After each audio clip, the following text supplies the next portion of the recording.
অহংকার অভিমান নিয়ে কোনোদিন ভগবানের সেবা হয়? কোনোদিনই হয় না। অহংকার নিয়ে ভগবানের সেবা করার চেষ্টা করেছিল কে? দুর্যোধন। দুর্যোধন মনে মনে চিন্তা করলো, আমি আজকে শ্রীকৃষ্ণকে আহ্বান জানাবো, আমন্ত্রণ করে খুব রাশি রাশি রাজভোগ সেবা করাবো, তাহলে ভগবান শ্রীকৃষ্ণ কি করবেন? আমার দলে হবেন। অভিমান, অহংকার। তো ভগবান শ্রীকৃষ্ণ দুর্যোধনের প্রাসাদে গেল, রাশি রাশি রাজভোগ দেখে একটা বড়সড় ঢেকুর তুলে বলছে, দুর্যোধন দেখো না, আমার একটুও ক্ষুধা নেই, একটুও ক্ষুধা নেই, আমি অন্য কোনো দিন এসে তোমার বাড়িতে খেয়ে যাব।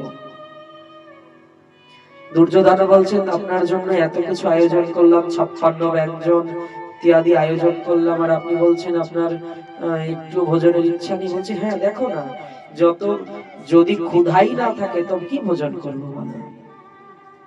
যতই রাজভোগ থাকুক না কেন, যদি ক্ষুধা না থাকে ভালো লাগে ভক্তগণ?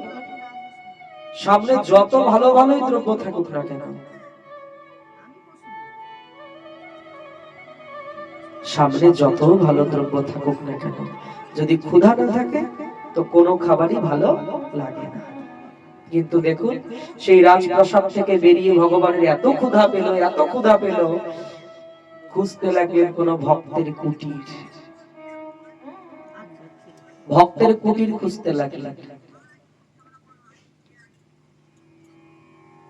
ভক্তের কুটিরে এসে দাঁড়ালেন, কিচ্ছু নেই। না তার কাছে প্রাসাদ আছে, না তার কাছে মোহর আছে, না তার কাছে বৈভব আছে, অর্থ সম্পদ কিচ্ছু নেই। কি আছে? কি টানে ভগবান সেখানে ছুটে গেল? বলে, কি আছে জানো? বলছি, হৃদয় ভরা ভগবত প্রেম আছে। ভগবান নিজ মুখে বলেছেন, আমি কোনো প্রাসাদেও থাকি না, আমি কোনো মন্দিরে কোথাও থাকি না, যেখানে ভক্তরা আমায় ভালোবাসে, আমার গুণ কীর্তন হয়, আমি সেখানেই থাকি। জানো, বিদুরের দুয়ারে এসে দাঁড়িয়েছেন ভগবান। কিচ্ছু নেই বিদুরে, শুধু ভগবানের প্রতি বুক ভরা ভালোবাসা। ভগবানকে ছাড়া কিছু জানে না, রাধারানীকে ছাড়া কিছু জানে না, নিতাই গৌর ছাড়া কিছু জানে না, যে ভগবান তার কাছে যাবে না তো আমার কাছে আসবে। তার সর্বস্ব গৌর চরণে দিয়ে ডাকে, সর্বস্ব নিতাই চরণে লুটিয়ে দেয়। আমি আমার সামান্যতম বস্তু ভগবানকে দিতে পারি না। আর যারা ভগবানকে ভালোবাসে, তাদের জীবন যৌবন সর্বস্ব মন প্রাণ ভগবানের শ্রী চরণে দিয়ে দেয়।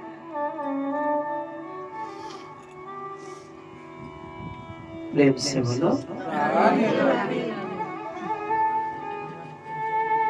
ভগবান বিদুরের কুটিরের সামনে এসে দাঁড়িয়ে বলছেন, বিদুর বাড়ি আছো?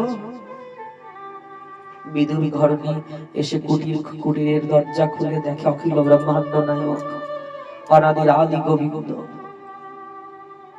যাকে এক ঝলক দেখার জন্য, যাকে একটু হৃদয়ে আনার জন্য, যাকে একটু পাওয়ার জন্য কত কত মুনি ঋষিগণ যুগ যুগ ধরে ধ্যানে মগ্ন, কত কত ভক্ত তপস্যায় মগ্ন, ভগবানকে একটু আনবে বলে হৃদয়ে মন্দিরে দেখছেন। সেই ভগবান বিদুরের সেই পাতা দিয়ে তৈরি কুটিরের সামনে দাঁড়িয়ে।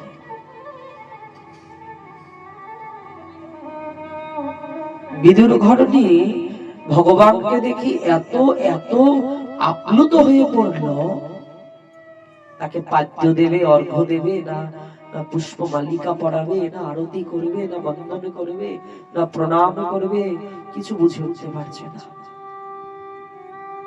দেখবে, যেটা কোনোদিন আশা করা যায় না, সেটা যদি হঠাৎ করে জীবনে পেয়ে যায়, তখন তার আপ্যায়নটা কিভাবে করব হুঁশ জ্ঞান শূন্য হয়ে যেতে হয়। বিদুর ঘরণী ব্যস্ত হয়ে পড়লেন। ভগবান বলছে, মা শোনো না, পূজা আরতি ওসব অনেক পরেও করা যাবে, যদি তোমাদের ঘরে কিছু থাকে আমায় দাও, তোমার এই কুটিরে যদি কিছু থাকে তো আমায় দাও, দেখো না আমার বড্ড ক্ষুধা পেয়েছে। এখানে প্রশ্ন হতে পারে, ভগবানের কি ক্ষুধা লাগে, না ভগবানের নিদ্রা আসে? কিচ্ছু নেই ভগবানের, সর্ব ইন্দ্রিয় জয়ী। লক্ষ্মী দেবী একদিন ভগবানকে প্রশ্ন করেছিল, নাথ তোমার কত অনন্ত ভক্ত তোমায় কত কিছু নৈবেদ্য অর্পণ করে, তুমি কি করে গ্রহণ করো?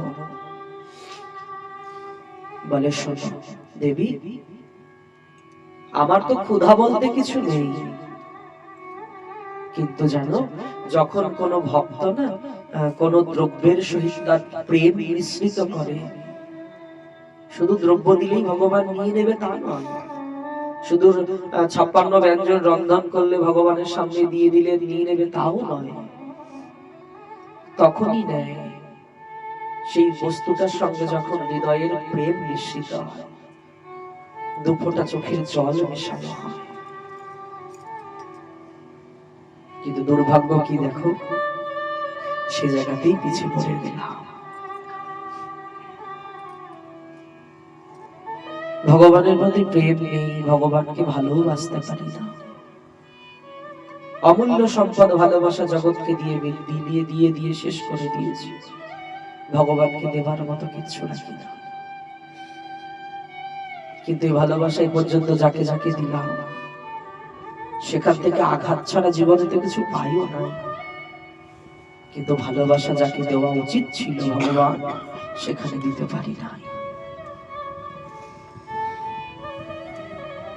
ভগবান বলছে, ওমা শোনো, এই আরতি পূজা বন্দন ইত্যাদি সব পরে করবে, দাও না, যদি তোমার এই কুটিরে কিছু ভক্ষ দ্রব্য থাকে আমায় দাও না, তোমার এই কুটিরে যদি কিছু ভক্ষ দ্রব্য থাকে, খাবার মতো কিছু থাকে, দাও না। বিদুর ঘরণী চিন্তায় পড়ে গেল। অন্তরে গিয়ে স্বামীকে ডেকে বলছে, স্বামী দেখো আমাদের দরজা অখিল ব্রহ্মাণ্ড নায়ক এসে দাঁড়িয়েছে, কিন্তু সে কিছু খেতে চায়, ঘরে তো কিছু নেই, 2-3 দিন হয়ে গেল আমরা দুজনে অভুক্ত অবস্থায়,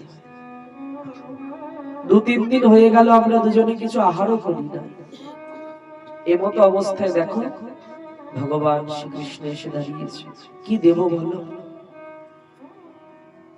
বিদুর বলছে, শোনো না, তুমি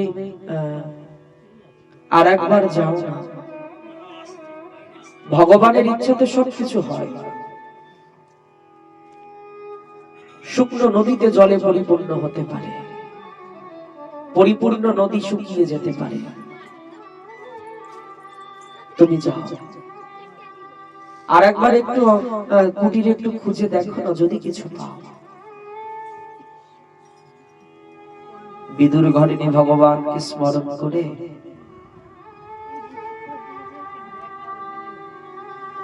কুটিরে প্রবেশ করে খুঁজতে লাগলেন। খুঁজে খুঁজে কি পেল? কয়েকটি পাকা কলা, কুটিরে ছিল না। আচমকা যেন কিভাবে সে কলা পেয়ে গেল। কিন্তু ভগবানকে পাওয়ার পর এত আনন্দ, এত আনন্দ, সে কলা নিয়ে এসে ভগবানকে যে কলা দেবে, বিদুর ঘরণী চোখের জলে মুখ ভেসে যাচ্ছে। কলার খোসাগুলো খুলে খুলে কলাটা ফেলে দিয়ে খোসাটা ভগবানের চাঁদ বদনে তুলে দিয়েছে।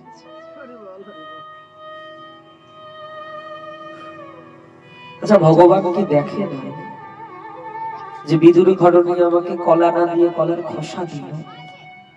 দেখেছেন তো? আচ্ছা, ভগবান কি সেই তখন থামাতে পারতো না? থামাতেও পারতো, কেন থামালো না?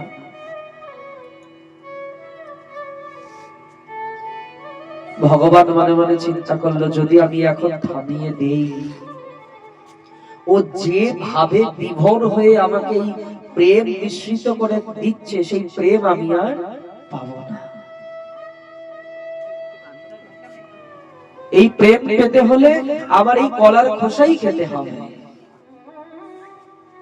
কারণ ভক্ত যা দেয় আমি তার থেকে সেই প্রেমটাকে বাছাই করে নিই। আমার তো প্রেম প্রয়োজন। ভগবান যে রাজভোগ সবসময় গ্রহণ করে, সে বিদুর ঘরণীর সেই দেওয়া কলার খোসা খেতে আরম্ভ করল। প্রেম সে বলো।